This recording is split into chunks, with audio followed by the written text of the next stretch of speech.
Hi friends, welcome back to my channel. ఈరోజు topic వచ్చేసి March 24 current affairs video. So ఎవరైనా మన ఛానల్ని కొత్తగా చూస్తున్నట్లయితే ప్లీజ్ సబ్స్క్రైబ్ చేసుకోండి, అదేవిధంగా లైక్ చేయడం మాత్రం అసలు మర్చిపోద్దు. అయితే ఈరోజు ఫస్ట్ టాపిక్లోకి వెళ్తే కనుక ఈరోజు మార్చ్ 24 యొక్క స్పెషాలిటీ ఏంటంటే ప్రపంచ క్షయవ్యాధి నివారణ దినోత్సవం. క్షయవ్యాధి టీబీ యొక్క నివారణ దినోత్సవం అనమాట. సో ఈ రోజున వచ్చేసి ప్రపంచవ్యాప్తంగా ఈ వ్యాధి గురించి అవగాహన కార్యక్రమం అనేది చేపట్టడం జరుగుతుంది ఈ మార్చి 24న. సో ఎవరు దీన్ని నిర్వహిస్తారు అంటే ఈ దినోత్సవాన్ని వరల్డ్ హెల్త్ ఆర్గనైజేషన్ దీన్ని నిర్వహించడం జరుగుతుంది. ఈ దినోత్సవాన్ని ప్రపంచ క్షయవ్యాధి నివారణని ఈ వరల్డ్ హెల్త్ ఆర్గనైజేషన్ నిర్వహిస్తుందన్నమాట. సో అయితే ఇక్కడ క్షయవ్యాధి వచ్చేసి దేని కారణంగా వస్తుందంటే ఒక బ్యాక్టీరియా అనమాట. సో దాని నేమ్ వచ్చేసి మైకోబాక్టీరియం ట్యూబర్క్యులోసిస్ అనే బ్యాక్టీరియా ద్వారా ఈ క్షయవ్యాధి అనేది సోకడం జరుగుతుంది. సో మనకి ఈ డిసీజెస్లో చాలా ఇంపార్టెంట్, ఖచ్చితంగా డిసీజెస్ నుంచి అయితే ఒక క్వశ్చన్ వస్తుంది కాబట్టి సో వివిధ డిసీజెస్ మీద ఫోకస్ చేయాల్సిన అవసరం అయితే ఉంది. అయితే మరి థీమ్ చూస్తే కనుక ఈ 2025కి థీమ్ చూస్తే కనుక yes we can end TB, commit, invest, deliver. Theme వచ్చేసి గుర్తుంచుకోండి, yes we can end TB, commit, invest, deliver అనమాట. సో గుర్తుంచుకోండి. 24th వచ్చేసి ప్రపంచ క్షయవ్యాధి నివారణ దినోత్సవం. Next current affair, IIT Guwahati వచ్చేసి ఇప్పుడు రీసెంట్గా సరిహద్దులో నిఘా కోసం ఆర్టిఫిషియల్ ఇంటెలిజెన్స్తో ఆధారంగా చేసుకొని రోబోలను తయారు చేయడం జరిగింది ఐఐటి గౌహతి. పైలట్ అంటే ట్రయల్స్ కూడా నిర్వహించడం జరుగుతుందన్నమాట. బార్డర్లో ఇవి నిఘా ఉంచబోతున్నాయి రోబోలు. మానవుల ప్లేస్లో ఏఐ రోబోలు ఏ విధంగా వర్క్ చేస్తాయనే వాటిని ఈ ఐఐటి గౌహతి వచ్చేసి ఏఐ రోబోలని అభివృద్ధి చేయడం జరిగిందనమాట. సో ఐఐటి గౌహతి ఈ ఐఐటికి సంబంధించినటువంటి ఇంక్యుబేటెడ్ సంస్థ అయినటువంటి డిఎస్ఆర్ఎల్ అనే స్టార్టప్ సంస్థ ఈ రోబోలని అభివృద్ధి చేసింది, ఏఐ రోబోలు. సో మనం ఇక్కడ గుర్తుంచుకోవాల్సింది వచ్చేసి ఐఐటి గౌహతి సరిహద్దు నిఘా కోసం ఇటీవల రీసెంట్గా ఏఐ రోబోలని అభివృద్ధి చేసిన ఐఐటి ఏంటంటే గౌహతి, ఐఐటి గౌహతి అని గుర్తుంచుకోండి. నెక్స్ట్ కరెంట్ అఫైర్, కెన్యా దేశం వచ్చేసి రీసెంట్గా ఒక డాక్యుమెంటరీ అనేది తీయడం జరిగింది. దేనిపైన అంటే స్కార్ లయన్ అంటే ఆ లయన్కి కంటిపైన ఒక స్కార్ అంటే ఒక గాయం అనేది ఉంటుందంట. సో దాన్ని స్కార్ లయన్ అని పిలుస్తారంట. సో దీనిపైన కెన్యా దేశం వచ్చేసి ఒక డాక్యుమెంటరీ అనేది తీయడం జరిగింది ఈ లయన్ పైన.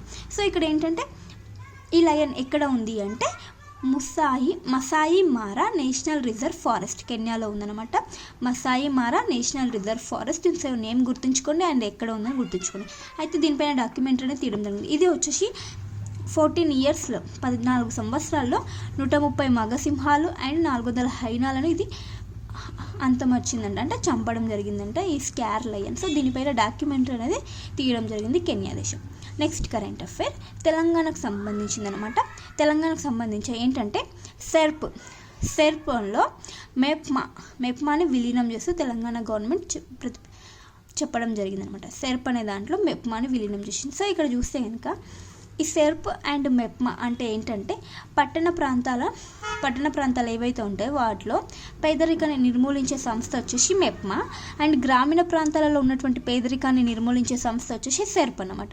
సో ఇప్పుడు ఏంటంటే ఈ సెర్ప్లో మెప్మాని విలీనం చేస్తున్నారు. సో ఈ సెర్ప్ కింద గొడుగు అంబ్రెలా స్కీమ్ లాగా అనమాట. సో ఈ సెర్ప్ కింద ఎవరెవరు ఉంటారంటే గ్రామీణ మరియు పట్టణ మహిళా స్వయం సహాయక సంఘాలు ఉంటాయి కదా, వారందరినీ ఒకదాని కింద తీసుకురావడం జరిగింది. అదే ఈ సెర్ప్లో భాగంగా వీళ్ళందరినీ ఒకే అంబ్రెలా గొడుగు పైనకి తీసుకురావడం జరిగింది అనమాట. సో ఇక్కడ గుర్తుంచుకోండి, సెర్ప్ అంటే గ్రామీణ ప్రాంతాల్లో పేదరికాన్ని నిర్మూలించే సంస్థ, మెప్మా అంటే పట్టణ ప్రాంతాలలో పేదరికాన్ని నిర్మూలించే సంస్థ. సో ఇప్పుడు రీసెంట్గా సెర్ప్లో మెప్మాని విలీనం చేయడం జరిగింది తెలంగాణ గవర్నమెంట్.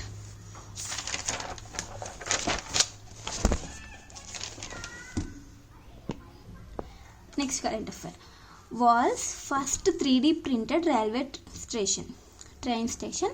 ప్రపంచంలోనే మొట్టమొదటి 3D ప్రింటెడ్ రైల్వే స్టేషన్ జపాన్లో నిర్మించారన్నమాట. So west Japan railway station అనమాట. అయితే ఈ 3D ప్రింటర్ ద్వారా కేవలం 6 అవర్స్లోనే ఈ రైల్వే స్టేషన్ని నిర్మించడం జరిగిందంట జపాన్లో, కేవలం 6 గంటల్లోనే. సో నేమ్ వచ్చేసి వెస్ట్ జపాన్ రైల్వేస్లో ఈ 3D ప్రింటెడ్ రైల్వే స్టేషన్ని నిర్మించడం జరిగింది కేవలం 6 అవర్స్లో. సో కంట్రీ గుర్తుంచుకోండి, Japan. Next D4 anti drone వ్యవస్థను DRDO అభివృద్ధి పరచడం జరిగింది. సో ఇక్కడ ఏంటంటే D4 యాంటీ డ్రోన్ వ్యవస్థ, ఇది వచ్చేసి డ్రోన్ దాడులు, వేరే దేశాల నుంచి వచ్చే డ్రోన్ దాడులని ఇది తిప్పుకొడుతుంది ఈ D4 యాంటీ డ్రోన్ వ్యవస్థ. సో దీన్ని వచ్చేసి DRDO రూపొందిస్తే BEL Bharat electronics limited తయారు చేయడం జరిగిందనమాట. సో ఇక్కడ D4 అంటే ఏంటంటే డ్రోన్ డిటెక్ట్, డిటర్, డిస్ట్రాయ్. డ్రోన్స్ని వివిధ దేశాల నుండి వచ్చిన డ్రోన్స్ని డిటెక్ట్ చేసి డిస్ట్రాయ్ చేస్తుంది అనమాట ఈ D4 యాంటీ డ్రోన్ వ్యవస్థ. అయితే ఇందులో ఒక టెక్నాలజీ ఉందన్నమాట, 2 టెక్నాలజీస్. అదేంటంటే hard kill and soft kill అనే టెక్నాలజీస్ని ఆధారంగా చేసుకొని ఈ యాంటీ డ్రోన్ వ్యవస్థ అనేది పనిచేయడం జరుగుతుంది. వేరే డ్రోన్లని నాశనం చేయడం జరుగుతుంది అన్నమాట ఈ టెక్నాలజీని యూజ్ చేసుకొని. సో గుర్తుంచుకోండి, technology name hard kill and soft kill. Next current affair. Sangita Kalanidhi award 2025. Sangita Kalanidhi award ఎవరికి రావడం జరిగిందంటే ఆర్కే శ్రీరామ్ కుమార్. ఈయన కర్ణాటకకు చెందిన వ్యక్తి. సో ఈయన వయలినిస్ట్ అంట. సో ఇతనికి సంగీత కళానిధి అవార్డు 2025 రావడం జరిగింది. సో గుర్తుంచుకోండి name and state. Next, Chinese grand pre formula 1 race విజేత. Chinese grand pre formula 1 race విజేత ఎవరు అంటే ఆస్ట్రేలియా దేశానికి చెందిన ఆస్కార్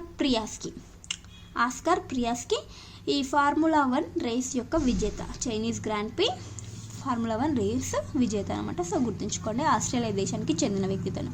నెక్స్ట్ వచ్చేసి తెలంగాణ గవర్నమెంట్ వచ్చేసి టీబీ నివారణ దినోత్సవంలో భాగంగా తెలంగాణలో ఏవైతే పాఠశాలలు ఉంటే ప్రైవేట్ పాఠశాలలో మిత్రా టీబీ అనే కార్యక్రమాన్ని చేపట్టడం జరిగిందనమాట. అంటే పాఠశాలలో విద్యార్థులకి టీబీ పైన అవగాహనను పెంచడం కోసం ఒక కార్యక్రమాన్ని ప్రైవేట్ పాఠశాలలో నిర్వహించడం జరిగింది. సో అయితే టీబీ ముక్తి భారత్లో భాగంగా ఈ మిత్రా టీబీ అనే కార్యక్రమాన్ని చేయడం జరిగింది Telangana government. Next current affair. దక్షిణ కొరియాలో కార్చిచ్చు.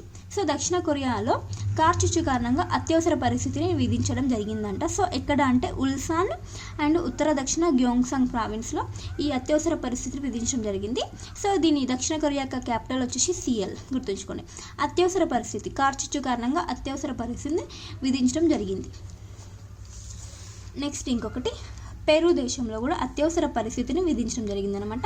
అయితే ఎందుకు, దీని యొక్క రీజన్ అంటే ప్రముఖ సింగర్ మరణం కారణంగా ఆ దేశంలో అత్యవసర పరిస్థితిని విధించడం జరిగింది. సో అధ్యక్షురాలు ఎవరంటే డినా బొలౌటే అండ్ క్యాపిటల్ వచ్చేసి లిమా. నెక్స్ట్, ఇండోనేషియాకు చెందినటువంటి ఒక అగ్నిపర్వతం బద్దలవుతూ న్యూస్లో ఉంది. దాని పేరు వచ్చేసి లెవోటోబీ లాకీ వచ్చేసి ఇండోనేషియాలో ఉన్నటువంటి అగ్నిపర్వతం. సో కంట్రీ అండ్ అగ్నిపర్వతం నేమ్ చూసుకుంటే సరిపోతుంది. Next current affair. 2024 ఇయర్లో వలసదారుల మృతికి సంబంధించి ఒక నివేదికను రిలీజ్ చేయడం జరిగిందనమాట. సో ఏ సంస్థ ఈ నివేదికను రిలీజ్ చేసింది అంటే ఇంటర్నేషనల్ ఆర్గనైజేషన్ ఫర్ మైగ్రేషన్ అనే సంస్థ 2024 సంవత్సరంలో వలసదారులు ఎవరైతే ఎంతమంది వలసదారులు మృతి చెందారనే నివేదికను ఇవ్వడం జరిగింది. టోటల్గా ప్రపంచవ్యాప్తంగా చూస్తే 8,938 మంది 2024 సంవత్సరంలో వలసదారులు మృతి చెందడం జరిగినట్టు నివేదిక ఇవ్వడం జరిగింది. సో మన ఆసియా ఖండం నుండి ఎంతమంది ఈ వలసదారులు మృతి చెందారంటే 2,788 మంది మృతి చెందడం జరిగింది. సో గుర్తుంచుకోండి సంస్థ. నెక్స్ట్ వచ్చేసి కేరళలో భారీ మెగాలిథిక్ నిర్మాణాలను గుర్తించారంట. ఆర్కియాలజీ సర్వే ఆఫ్ ఇండియా వచ్చేసి ASI గుర్తించడం జరిగింది కేరళలో. ఏంటి మెగాలిథిక్ నిర్మాణాల గుర్తింపు ఎక్కడ అంటే పాలక్కడ్, కేరళలోని పాలక్కడ్ అనే ప్రాంతంలో ఈ మెగాలిథిక్ నిర్మాణాలను గుర్తించడం జరిగింది. సో ఇవి ఏంటంటే రాళ్లతో నిర్మించినటువంటి ప్రాచీన సమాధులు, శ్మశానాల లాంటివి. అంటే ఈ మెగాలిథిక్ నిర్మాణాలు ఏవైతే ఉంటాయి ప్రాచీన సమాధులు అంట. అయితే ఇప్పుడు ఇక్కడ చూడాల్సింది ఏంటంటే ఆర్కియాలజీ సర్వే ఆఫ్ ఇండియా ఇది ఎప్పుడు ఏర్పాటైందంటే 1861లో బ్రిటిష్ ప్రభుత్వంలో ఇది స్థాపించడం జరిగింది. సో గుర్తుంచుకోండి. నెక్స్ట్ వచ్చేసి అపెడా గోలీ పాప్ సోడాని ఎగుమతి చేస్తుంది వివిధ దేశాలకి, గల్ఫ్ దేశాలకి. ఇటువంటి దేశాలలో మన ఈ భారతీయ బ్రాండ్కి సంబంధించిన గోలీ సోడాకి చాలా ప్రజాదరణ ఎక్కువగా ఉందంటే, ఎక్కువగా పాపులర్ అంటే ఈ గోలీ సోడా. సో దీన్ని ఎవరు ఎగుమతి చేస్తున్నారంటే అపెడా అనే సంస్థ ఈ గోలీ పాప్ సోడాని ఎగుమతి చేస్తుంది అనమాట. సో ఇక్కడ అపెడా అని చూస్తే ఇది ఏంటంటే వ్యవసాయ ప్రాసెస్డ్ ఫుడ్ ఎగుమతుల అభివృద్ధి సంస్థ అపెడా. సో గుర్తుంచుకోండి.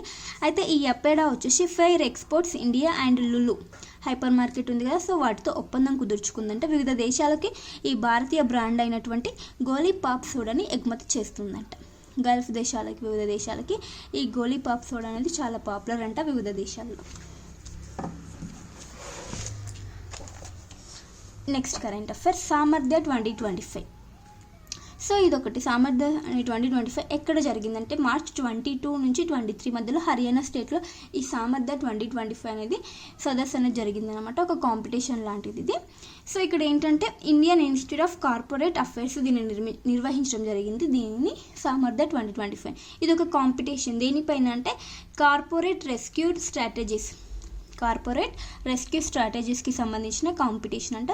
రెస్క్యూ స్ట్రాటజీస్ పైన కాంపిటీషన్ అనేది నిర్వహించడం జరిగిందంట. సో గుర్తుంచుకోండి, సామర్థ్య 2025 ఎక్కడ మార్చ్ 22-23 మధ్యలో హర్యానా స్టేట్లో ఈ కాంపిటీషన్ అనేది జరిగిందనమాట. సో ఇవ్వండి ఫ్రెండ్స్ ఈరోజు ఇంపార్టెంట్ కరెంట్ అఫైర్స్. వీడియో నచ్చితే ప్లీజ్ లైక్ చేయండి, షేర్ చేయండి, అలాగే సబ్స్క్రైబ్ చేసుకోండి. Thank you for watching. By by.